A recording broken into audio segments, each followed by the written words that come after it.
Hi friends, welcome back to my YouTube channel. ఈరోజు గోవాలో మన లంచ్కి ఫ్యాట్ ఫిష్కి అయితే వచ్చినాం. ఈ ఫ్యాట్ ఫిష్ గోవాలో one of the best restaurant అని అయితే చెప్పచ్చు.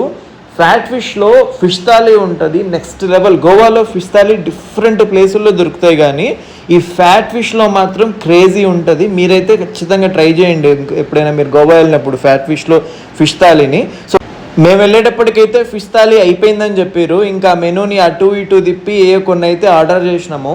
సో క్రౌడ్ మాత్రం మామూలుగా లేదు. మేము ఆర్డర్ చేసినైతే చాలా టైం పట్టింది రావడానికి. ఎట్లా ఫిష్ థాలీ లేదు కదా, మేమైతే లైట్గా తిందామని స్వీటు, సలాడు, ప్రాన్స్, ఫిష్ ఇంకా అది ఇది అని అయితే ఆర్డర్ చేసుకుని అయితే తినడం స్టార్ట్ చేసినాం. ఫస్ట్ అయితే స్వీట్తో స్టార్ట్ చేసినాం. భయ్యా ఈ స్వీట్ ఉంది వేరే లెవెల్ టేస్ట్ మాత్రం. మా అమ్మాయి కూడా బాగా నచ్చింది ఈ టేస్ట్. ఈ స్వీట్ని మళ్ళీ రెండోసారి కూడా ఆర్డర్ చేసుకుని తిన్నాం, అంత బాగా అనిపించింది.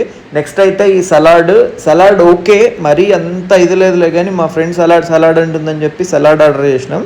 సలాడ్ ఓకే, మరీ సూపర్ టేస్ట్ అయితే లేదు. ఇంకేదో తినాలి కాబట్టి తిన్నాము.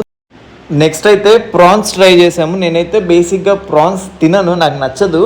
సరే ఒకసారి ట్రై చేద్దాం ఎలా ఉంటాయని అయితే ట్రై చేసాం. టేస్ట్ మాత్రం వేరే లెవెల్. అసలు నోట్లో పెట్టుకుంటే క్రంచీగా టేస్టీగా, అసలు స్పైసీ లేదు అట్లా అని చెప్పేసి చప్పకు కూడా లేదు. ఆ టేస్ట్ మాత్రం నాకు బాగా నచ్చింది.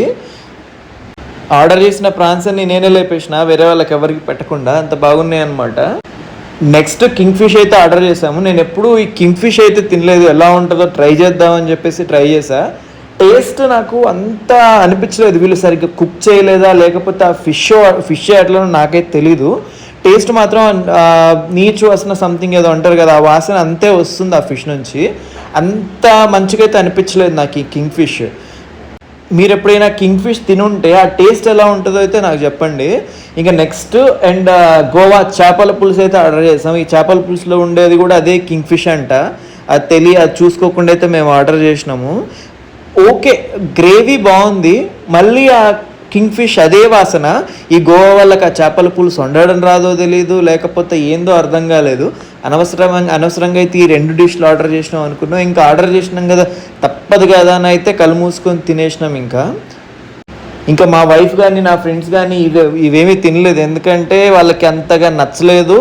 అండ్ ఇదంతా నా మీదే పడేసారు, నువ్వే ఆర్డర్ చేసినావుగా, నువ్వే మొత్తం తినాలని చెప్పేసి. ఇంకేదో తప్పక మొత్తం కళ్ళు మూసుకొని నేనే తినేసిన, బాగాలేకపోయినా కానీ. మీరు ఎప్పుడైనా గోవాలో ఈ ఫ్యాట్ ఫిష్కి వెళ్ళి ఈ ఐటమ్స్ ఎప్పుడైనా మీరు ట్రై చేసి ఉంటే మీకు కూడా ఇలానే అనిపించిందా, లేకపోతే ఇది మాకే ఇట్లా ఉందా టేస్ట్ తెలియక అని అయితే అర్థం కావట్లేదు.